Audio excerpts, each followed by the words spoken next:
দীর্ঘ রাজনৈতিক টানাপোড়েন ও প্রশাসনিক অনিশ্চয়তার অবসান ঘটিয়ে অবশেষে গঙ্গারামপুর পুরসভার পরিচালনার জন্য প্রশাসক নিয়োগ করা হলো।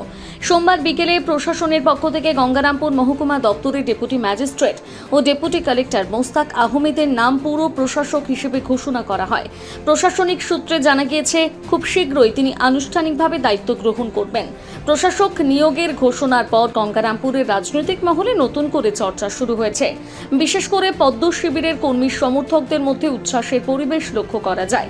প্রসঙ্গত, গঙ্গারামপুর পুরসভার মোট 18 জন কাউন্সিলরের মধ্যে একজনের মৃত্যুর পর বর্তমানে কাউন্সিলরের সংখ্যা দাঁড়ায় 17। সম্প্রতি রাজনৈতিক পট পরিবর্তনের পর পুরপ্রধান প্রশান্ত মিত্র সহ 14 জন কাউন্সিলর ইস্তফা দেন। ফলে বোর্ড অফ কাউন্সিলর্স গঠনের জন্য প্রয়োজনীয় 1/3 সদস্য না থাকায় নতুন বোর্ডের বৈঠক ডাকা আইনগতভাবে অসম্ভব হয়ে পড়ে।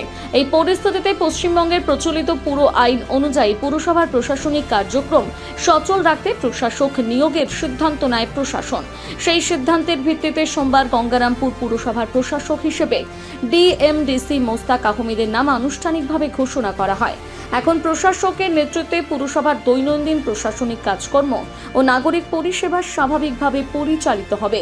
এ বিষয়ে প্রাক্তন কাউন্সিলর তথা বিজেপি সহ সভাপতি অশোক বর্ধন জানান, সেখান থেকে কাজের ক্ষেত্রে ভালো হবে, কারণ এই কারণেই, কারণ হচ্ছে যারা ছিল তারা তো ঠিক মতো আসছিল না পৌরসভায় এবং মানুষের কাজ পাচ্ছিলেন না, সবাই খুব ক্ষুব্ধ ছিল।